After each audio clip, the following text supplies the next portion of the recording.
You know, this is all in good fun. I'm talking about cuffing season and everything like that. But if there's one thing that I would like you to take away from any interaction with me, is that you can have whatever you want, baby girl. Don't let anybody try to relegate you to settling for less.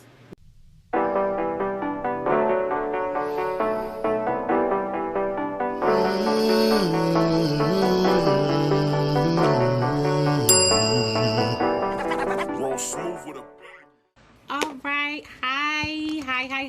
Hi, everybody. My name is Quianna. If this is your first time coming to my page, well, I don't go live very much, so it probably is your first time coming to my page. But I want to thank you so much for coming. This is the first of like a series of lives I'm going to do to just kind of let you know how I think about things, why you should even listen to me in the first place about anything. A little bit about my background. So this platform, of course, it has a very distinct name, a very clear-cut, demographic I'm going for. The name of the page is Get Over Your Child's Father. That's because I wrote a book about how to get over your child's father. It's not just necessarily about getting over your child's father. It's more so about how to reclaim your life and find positivity and hope and just for the future.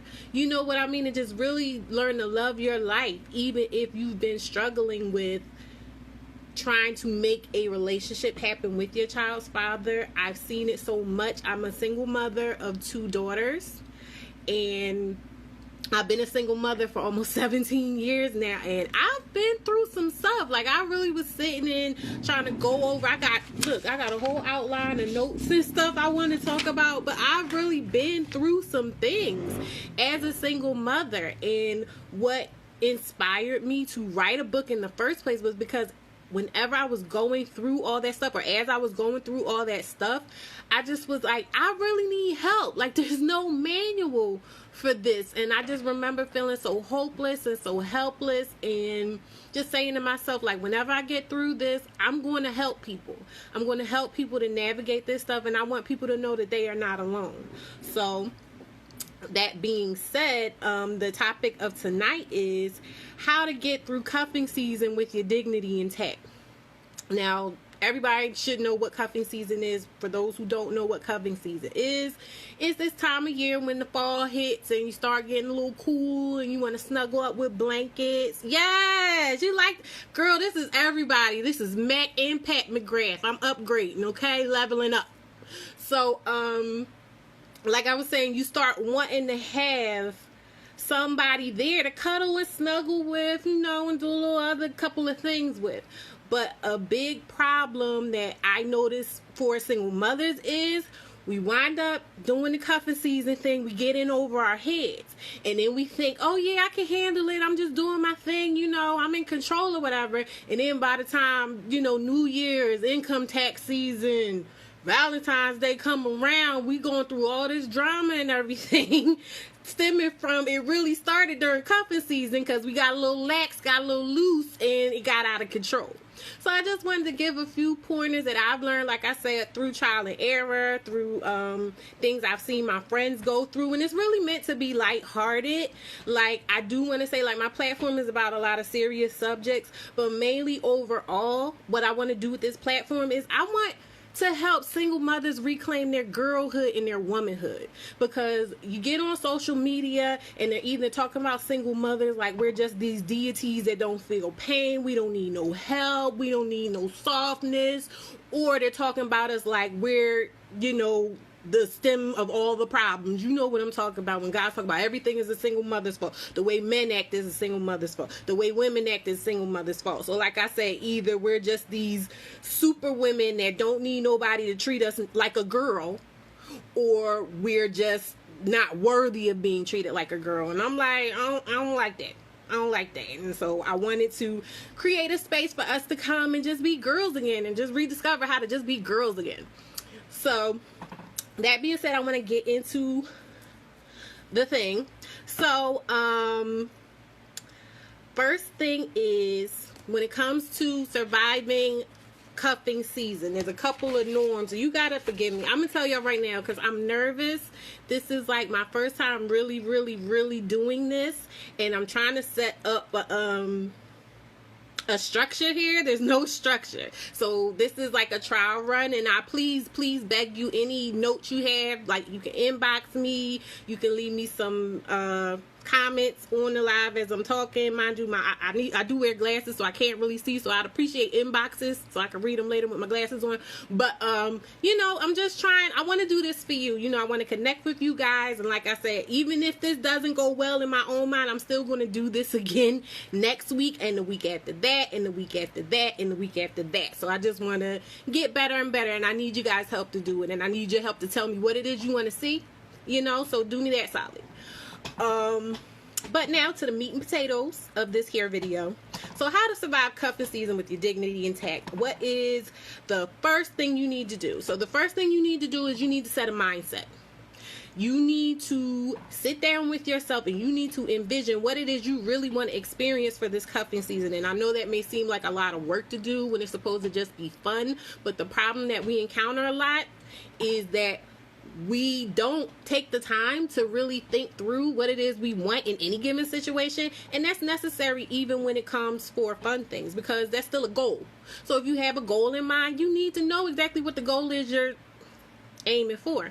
And another common problem that we have as women and single mothers and just people that just are trying to figure it out is we're not honest with ourselves about what it is we actually want. So I know plenty of times I went into, not even just cuffing season, but just in general, went into things thinking, oh, I just need some penis. You know what I mean? Like, I'm just looking to have some fun. I'm not looking for anything serious. And truth be told, I was lying to myself. I was willing to take something that wasn't serious, but in the back of my mind, not so far back in my mind, I was hoping that it became something else. So if you want to be successful at doing the cuffing season thing and, you know, getting in and out of it unscathed, you really need to sit down with yourself and figure out if you are just trying to, you know, mix and mingle, or if you really want a boyfriend. And if you really want a boyfriend, it's a whole different way you need to go about it. You know what I mean? And so I like to use things called focus words. A focus word to me is just something that you keep in your mind when you're doing things, so it gives you like something to shoot for. So the focus word in this sense would be due diligence. In every sense, this is a good focus word just for anything. Due diligence is always good to do in every situation. Your regular life, your work life, your home life, everything. Due diligence is great. And due diligence is just basically, to make it kind of less formal, I just say dot my I's and crossing my T's. So one way to dot your I and cross your T's when you're doing your due diligence for cuffing season is you got to set better standards. We get very lax when we're talking about cuffing season, and that's again when I talk about being serious about what it is you actually want to get from cuffing season. Because if you're going into cuffing season and you're saying, oh well, I just want some, you know, convenient peen, then you're going to set your standards kind of low, because you're like, it's just peen. I don't need a boyfriend until he doesn't have to be doing this or that. Worst thing you can do. I cannot count how many times me or somebody I know wound up in a whole dramatic, the ghetto, wound up in a whole dramatic situation months down the line that we didn't have to be in because we thought we were just getting into something casual and not that serious with a bum. So when you're setting better standards for your cuffing season specimens, first thing you need to do is they need to have something to lose. They need to have a job or something. No dope boys, you know, no cute hobos, no homosexuals. You know what I mean? We can't deal with dudes that are just fun and nothing else, that don't have anything going on. Why? Because you're going to get too comfortable. You're going to get too comfortable because cuffing season is mainly about convenience. So if you have a guy who don't have nothing else to do and he's sitting up under you all the time, it's only a matter of time before you're going to be like, hey babe, go ahead, you know, just wait here, be here when I get back. You know what I mean? The next thing you know, it's months down the line, it's drawers and shoes and what's that called? Dutches all over, you know, roaches, not crawling roaches, but maybe crawling roaches too, but like, you know, roaches, there's all types of stuff going on that wasn't going on before, because you got this extra body in your house that you didn't necessarily mean to do, but you just got comfortable having that person around. And let me tell you something, them types that don't have nothing going on, once they get a good thing, they gonna do what they gotta do to slide up in. So they may be taking out the trash for a while, you know, they may be rubbing your feet a little extra, or like, let me take the car and go to the store for you so you don't have to, you know what I mean? Like, they're going to insert themselves into your life a little deeper. Why? Because they benefit from it. You get what I'm saying? And that's the second point. If you have a car, they should have a car. Because again, from experience, I remember I was dating this guy, and he kind of swerved his way into my life because he was my friend's brother, and we were just having fun. Like, it started, he was just kind of hanging around, and we were hanging out, and then it just became a thing of convenience. I'm like, oh shoot, I like him, he's fun, he's attractive, you know, let's be together. So now we're together, and next thing I knew, I wound up gaining like 30 pounds from dealing with him, because he started expecting me to give him money to eat and like stuff like that. And the thing about me is, this is why I don't have no man, and I want this to go down in the record as to why I don't have no man. I don't have no man because I got too much sense and too little sense at the same time. I had self-esteem issues, but I also had, you know, like a slick mouth. And so I'm sitting here and I'm dealing with this, you know, kind of bummy person, and I'm getting mad. So he would always ask me or say stuff to me like, why are you not taking care of me? Because I wasn't giving him the money.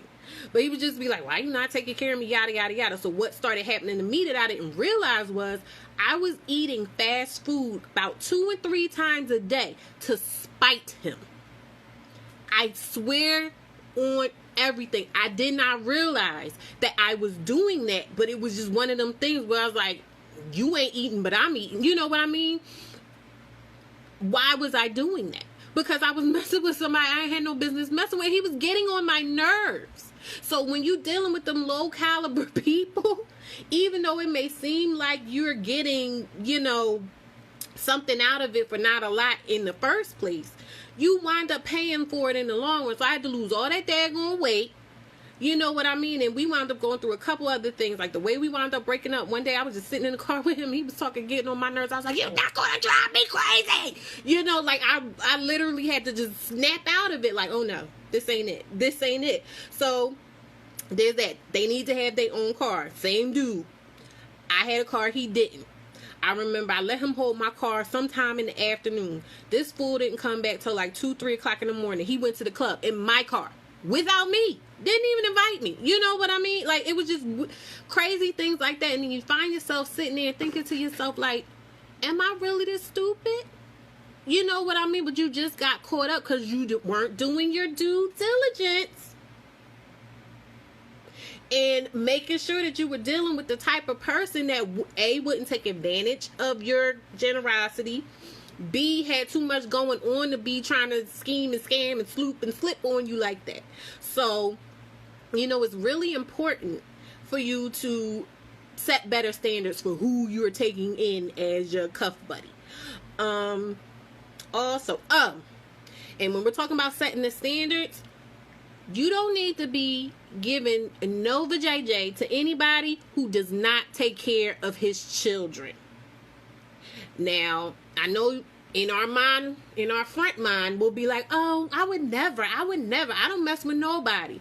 But have you ever been messing with somebody that you was sitting there mad at his baby mom with him because he's telling you, oh, she's being a bitch, she's keeping me from my child, she's a hater, she's mad because you look better than her. Like, have you ever just been with somebody who had kids, but they were never with their kids, and they never had to be away from you because they were with their kids? You know what I mean? And they always had this sob story to tell as to why they couldn't be with their kids and they couldn't do for their kids, but they just had all the time in the world to hang out with you.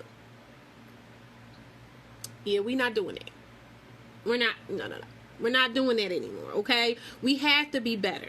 And the thing is, we'll sit here and we'll talk all day long about ancient dudes and, you know, bums and dusties and all of that stuff, but somebody is messing with them because we keep having all these single parent homes. You know what I mean? And again, this is a no flex zone. I'm not judging anyone. I'm judging, but I'm not judging like to put people down. I'm judging because I judge myself too, and I had to judge myself in order to really get myself in order so that I could be better, do better, and get better. You know what I mean? So we can't be dealing with men that don't have their kids. I don't care how good and convincing the story is. I don't care if he sat there and cried with his head in your lap. You know, I don't care if he's showing you text messages or whatever. There are avenues that men can use to try to get their kids. And even though, you know, stuff is set up against them, I'm not, you know, a man hater anymore. You know, like, I don't hate men anymore. Or as much. Listen, that's another day. We'll talk about that another day. But I'm not here trying to hate on men. But what I'm saying is a lot of not nothing dudes slip by because we give them too much slack when we're sitting there and we're seeing that they're not doing what they should be doing and could be doing to handle their business. So if you around a dude and he's never with his kids and he's never really even talking, so a lot of times they don't even talk about their kids. I can't say that though, because now, and this is going to sound good, you like, how are you talking about getting over your baby father? But I got 2 baby fathers. I have 2 kids. They're 10 years apart. My second baby father, he would talk about his kids sometimes, and it was always a sob story though. But the thing is, like, I stopped dealing with him maybe like, I'll say a year after starting to deal with him. I was already pregnant at that time. And then he wound up getting another girlfriend, and they wound up having, you know, 3 babies. But in that whole time they had 3 babies, so that was like a 4-year time span. He had an apartment. You know what I mean? He had, because before, when I first started dealing with him, he ain't had nowhere to live. So he was, I need to get my place so that I can get my kids together. So he got his place while we were still together. And he had his place for at least like 4 to 6 months. No, maybe like 4 months before we broke up. And he had that same place all them years after we broke up. But his kids had never been up there. Not for a summer, not for a birthday, not for Easter, spring break, nothing. Like, his kids had never come up to stay with him. They lived out of state, yes. But in 4 years, you get what I'm saying? So I'm saying, like, it's stuff, it's clues. They say success leaves clues, so does bullshit. You know what I mean? So let's stop fooling ourselves and thinking, because this leads me to my next due diligence point.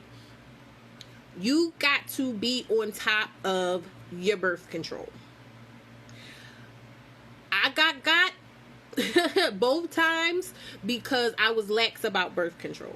And I was lax about birth control because I wasn't having sex at those particular, you know how you have those dry spells and you're not doing anything, and then you tell yourself, I don't want to take the Depo, it's blowing me up, I don't want to take it, I'm getting fat, or I don't like the way it makes me feel, or, you know, I keep forgetting to take these pills, bunk these pills, you know, I'm not doing anything, so I don't need birth control.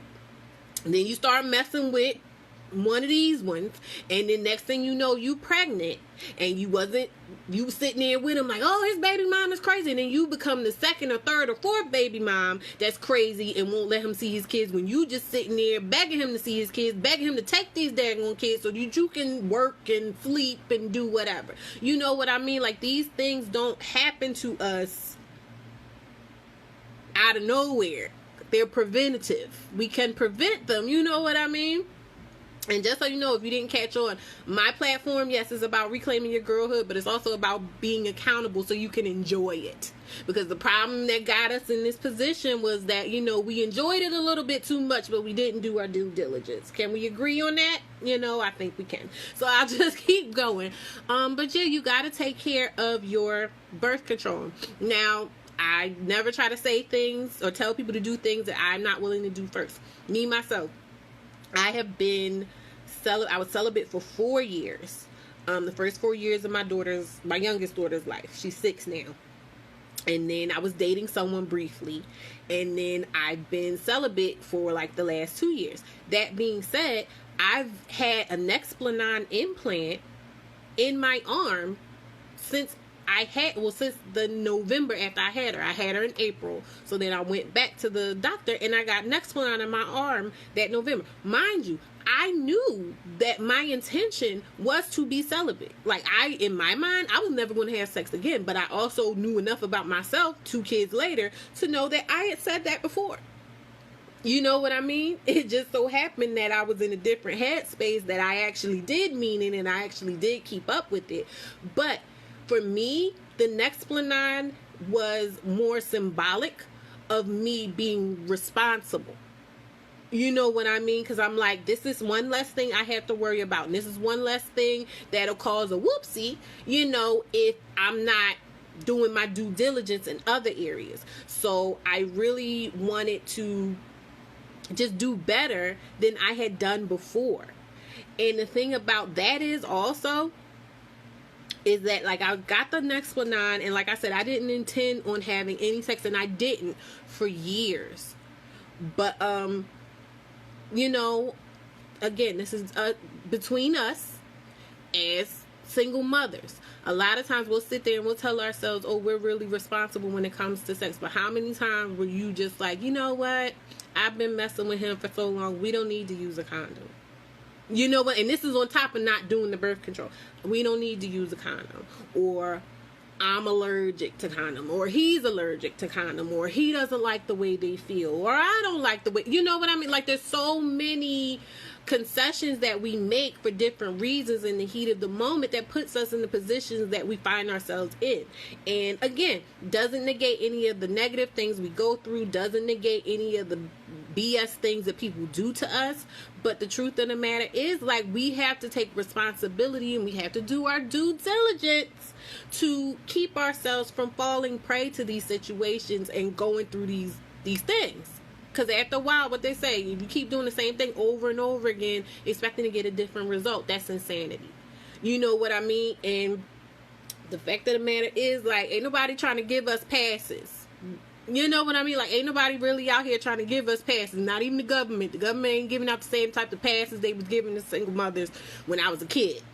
You know what I mean? So we really gotta tighten up and do what we can to just keep ourselves from having to go through too much. So yeah, we did. They gotta have a job. They gotta have a car. They gotta take care of their kids. You know, no deadbeat dad should be getting any punani.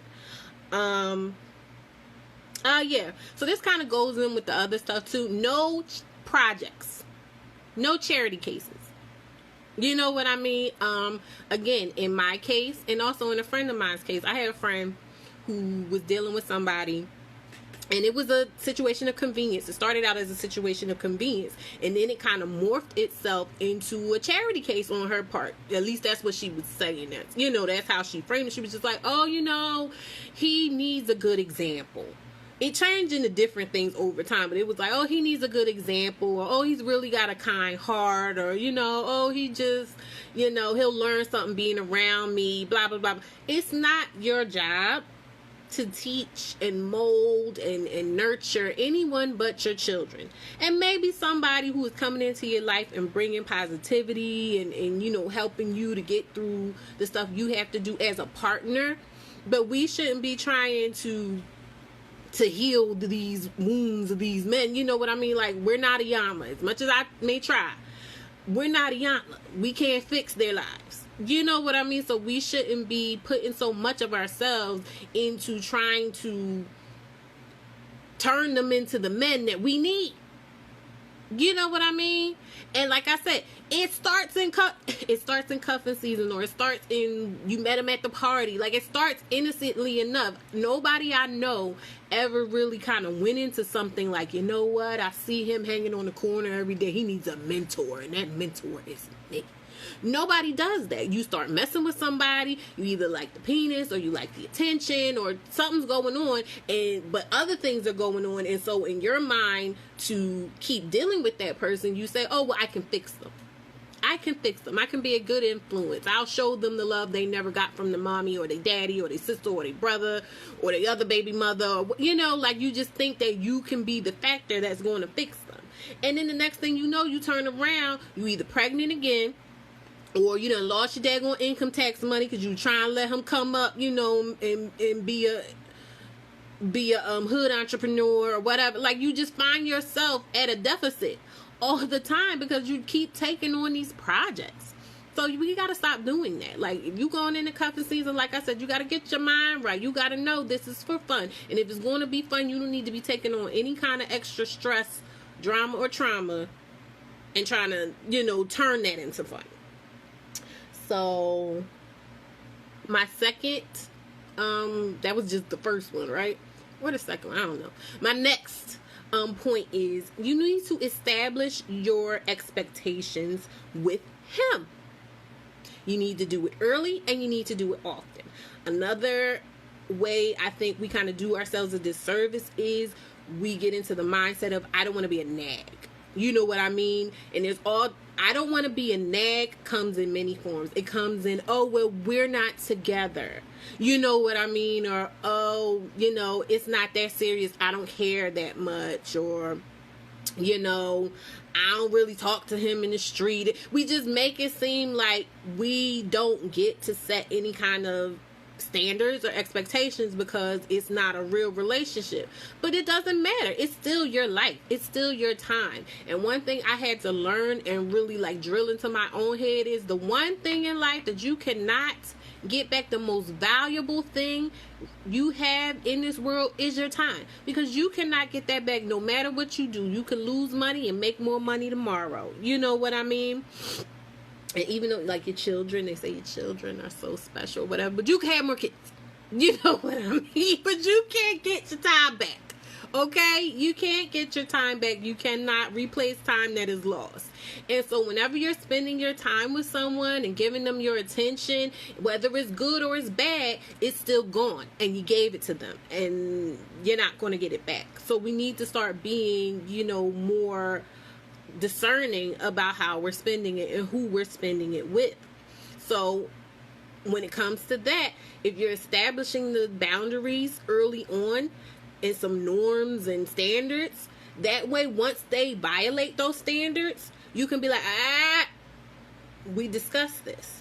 Because that exposes character. When you require them to agree to certain things before getting involved with them at a certain degree, then you can hold them to that. And I'm not talking about holding them to that, threatening them to do stuff you're not going to do, threatening them to leave them alone when you're not really going to leave them alone. That's just malarkey, and they're on to that. But I'm talking about, for me, if I say something to you and I let you know what it is from the jump, then I don't have to worry about it. So when you start doing stuff, I'm going to be on alert, and I'm going to be like, hold up. We already discussed this, yada, yada, yada. And then how you respond to me is going to be whether I go, okay, you trying to play me, or you think I'm stupid, or whatever it is, but I'm not sitting there thinking, well, maybe he didn't know. Maybe I could teach him better. He doesn't know any better. You know what I mean? Because I've been that fool too. Of, oh, well, we didn't talk about it, and we're not together, and we're not, it's not like that. So, no. If it ain't like that, you need to figure out what it is like, and we need to discuss it right then and there so we already know. So it's no games. And if people change. People change their mind. So if they change, you can come, hey, we discussed this. You change, you want to change, you want to come back to the drawing board, because maybe we could reach another agreement. Or maybe we can't, we part ways. But what you ain't going to do is waste my time and play in my face, because I'm not for play. Period. So, you know what I mean? It's really important to establish boundaries. Discuss them early, discuss them often, come back to the drawing board. Like I said, if you need be, we need to stop being scared of talking to these dudes. We need to stop being scared of telling these dudes what goes in our life. And especially the ones that aren't our boyfriends. You get what I'm saying? Because I like to think that if they become our men, our boyfriends, our husbands, fiancés, whatever, they should have earned that spot by already demonstrating the type of behavior that we would want to have around us and want to interact with on a regular basis. So if I'm just messing around with you, you definitely on thin ice. You don't get there's no room for error because you're expendable. You're expendable. And we need to stop treating expendable people like essential people. And walking on eggshells and worrying about what we say to them. So, yeah, that was discuss the expectations. The next one is, don't buy them no presents. Again, experience. Don't buy any present. Like, that has been the death of a situationship for me. And mind you, like, it wasn't even necessarily like I was looking to, because cuffing season can extend all the way through to like New Year's or whatever. So, you know, I'm a bubbly person, and I'm fun, and I'm happy, and I'm just nice, and, you know, I like to give gifts. I remember this one guy I was dealing with, and he was such like a nice person. He wasn't like a mover and a shaker per se. Everybody kind of knew him in my neighborhood, but he was just a generally sweet guy, so I really wasn't expecting a whole lot of BS from him. And we were dealing with each other for a couple months. He had a son, and he never really spoke too much about his baby mom or whatever, but as far as I knew, they weren't together. So anyway, I bought him a present, and I didn't get a chance to give it to him because one night I'm sitting at the table. I'll never forget. I was sitting at the table doing my hair or something like that, and I was watching Cheaters, of all things. Cheaters was on the TV, and I get a phone call from a number I don't know. So I answer the phone, and it's a girl, and she's just like, "Oh, do you mess with so and so?" And I'm like, "Yeah, you know, I ain't got no reason to lie." And I don't. She's like, "Oh, I'm his baby mom, and this and that and the other, and I just wanted to know." Da, da, da, da, da. And so she asked me a couple questions. It wasn't a really long conversation. She asked me a couple questions, and I was just like, "Yeah, I mess with him, you know, yeah, you know, whatever." And so next thing I know, he calling me back, cussing me out. Like, I called her, and I was just like, how she even get my number? You know what I mean? Like, girl, it's just a lot. Like, when I sit and I think back on, one day I'm gonna have to just do a story time. I'm probably have to start doing story times too. Like, I've been through some crazy behind things with these dudes, and I remember my mindset was always just, I don't understand why this is happening. You know what I mean? Like, I'm a nice person. I'm not trying to do nothing. I'm not that person that's going to come up to your job. I'm not that person that's trying to make a point in front of you, you know, stun on your old hoes or nothing. Like, I'm just trying to be happy, snuggle up, get along, you know, I'm just trying to live. You know what I mean? And these dudes will drag you if you let them. So yeah, that was that. But yeah, don't buy them no presents. You know what I mean? Now, if they buy you a present or something, like, let them buy you a present first, and then you can go get them something after the fact. But don't be like getting all into it. Like, oh, let me get them a present. We're friends. You know what I mean? Oh, this is a good one, right? Now, everybody's kind of different. This is the personal one for me. I know I can't tell you how to do what you do, right? But I find if you don't kiss them on the mouth, and this is me saying, if you're really just trying to do a cuffing season situation, don't be letting them kiss you all up in your mouth. There's a billion other things you can do besides, you know, letting them kiss you all up in your mouth. I remember another story. My oldest daughter's father. We would always mess with each other off and on, you know, whatever. And this one particular time, I had to sit myself down and have like a come to Jesus meeting with myself. I said, "Self, we're not going to get all caught up in the BS this time. We're there for one reason and one reason only. We're going to call this man. We're going to tell him what it's going to be. We're going to go get what we want, and then we're going to get out. And what we ain't going to do is be letting him kiss us all up in the mouth. That's what we're going to do." And I was like, "All right, girl." And so I called him, you know, he's like, "All right, cool, whatever." He came, scooped me up, we went, and we get the, you know, whatever, and he's trying to kiss me. I'm like, you know, I'm moving around. He's like, "Yo, what's up? I'm like, "No, you know, we ain't together, we ain't doing all that. We doing this. You know what I mean? Let's just do this." And I remember he kept trying to kiss me. And then so we did what we did, and then I remember him just sitting there looking at me, just like, he's like, yo, you like a nigga. And I was just like, okay. Like, I didn't even know what that meant. And I was just like, okay, you know, all I know is, like, I don't want no confusion. Because I'm like this. You set the precedent. You know what I mean? And a lot of times these dudes be setting the precedent. They let us know what they want or what they don't want. Like, if you have somebody that's messing with you, even if it's this meme going around with Bow Wow, and he's saying, like, I don't want no relationship, I just want to get money together and cuddle and snuggle and they like tell each other we love each other and support each other and be there for each other and do like all the things that you get in a relationship. He's saying he want to do that, but he don't want no relationship. And that's how these dudes will do. Like, they'll sit there and make passionate love to you, you know what I mean? But then when you catch feelings, they be treating you like you crazy. They call women emotional. And this is something I've realized in all my doing my own work and being celibate for so long, to the point where I'm not even like crazy about it, because that be getting us too. We get digmatized and we go for whatever.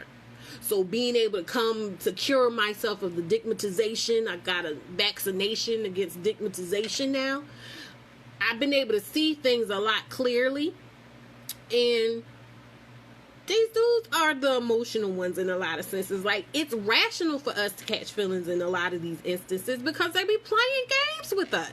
They'll sit there and they'll do these things, but that's so you go farther. So you're giving girlfriend benefits and you're giving wife benefits. You know what I mean? But they don't have to give anything, because as soon as you're like, well, I've been given this and this and this, but I want some of this, they're like, oh no. What are you talking about? We're just friends, or we're just, you knew what this was. That one hurt.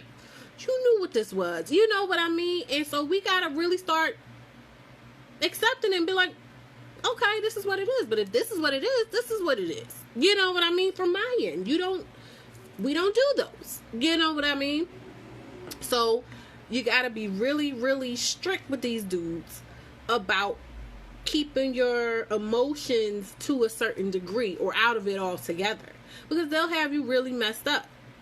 Like I said, come text time. We always see those memes, but I know they say humor comes from real life, and so that's pretty much like the last major point I have about, how to survive cuffing season or whatever. But I really just want to say, like, overall, this applies to cuffing season. This applies to getting over your baby father, like getting over any man, really. You really just have to know what it is that you want. You have to know what it is that you want. You have to know where it is you are in relation to what it is that you want. And you need to take the time to figure out what it is you need to do to get from where you are to where you want to be. And I can say, honestly, like I said, from my experience, from talking and observing a lot of women that come from where I come from, that have been in the position that I'm in, we don't give ourselves the chance. We don't think we have the time, or we tell ourselves we don't have the time to really just stop, slow down, stop everything, and sit with our own thoughts and figure out, what it is that we want and what it is that we are thinking about our day-to-day lives. I was talking to a really good friend of mine recently, and I was just saying, like, I've been having certain things happening for me.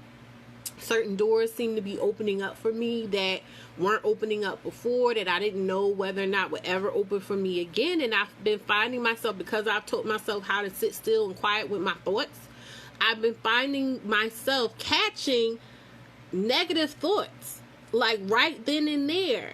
Like, the negative thoughts will come like right here, right behind this shiny part of my skull. The negative thoughts will pop up like a pop-up on a computer and just be like, you can't have that.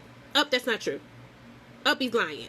This is going on. You know what I mean? And we really got to do that work, because as single mothers, let's be honest, between society, our baby fathers mistreating us or disregarding us, and our own beliefs about, who we could or should or would have been, there are probably a lot of pop-ups going on in our mind that are keeping us from seeing things clearly, from making decisions for what we actually want, as opposed to we think is available to us, or what we think we deserve. You know what I mean? What we think is right. I know a big one for me is always trying to do the right thing, or the responsible thing.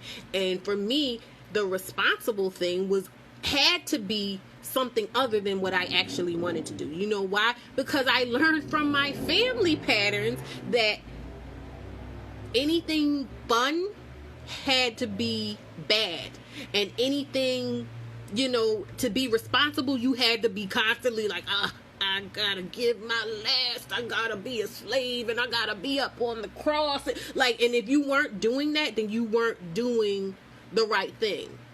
You know what I mean? Like, that was something that was instilled in me from a child. And that's something I've had to unlearn. Sorry.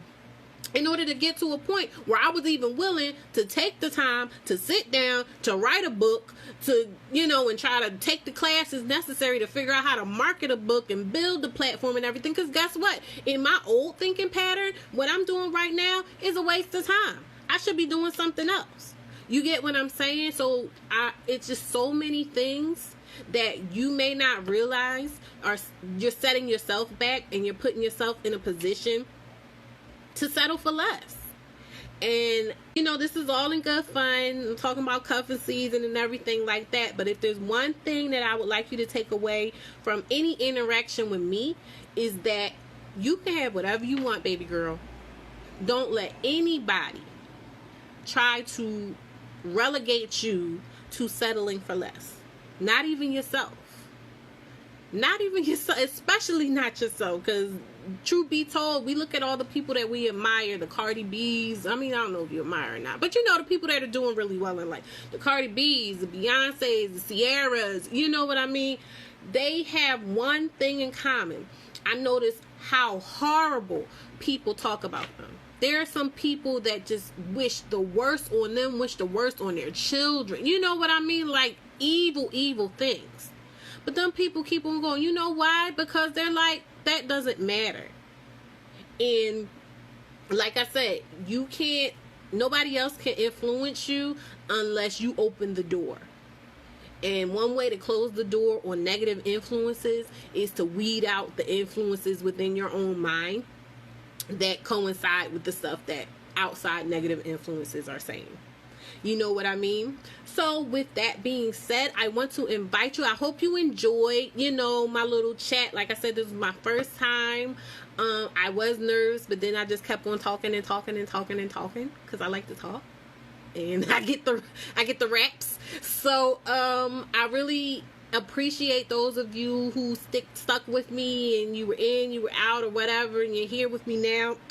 I appreciate you so much. Thank you so much for watching. I hope that you watch next week. I will be I've been working on what my subject matter is going to continue to be, but like I said, I really need you guys to tell me what you like, what you don't like, what you want to see, what you want to hear, because I'm here to talk to y'all. I'm not just here to talk. I talk to myself on my own. I don't have to put a camera up to talk to myself. I'm talking to myself morning, noon, and night. Okay, so I want to talk to y'all, and I want to talk to you about things that you want to hear. So please go ahead and follow me if you haven't already followed me. Go ahead and take a look, like and comment under my content. I already have. I also have a Facebook page. It's Get Over Your Child's Father on Facebook as well. And just keep an eye out for all the stuff I've got coming up. Like, I'm really excited. Again, thank you so much for watching, and I love you. Bye now.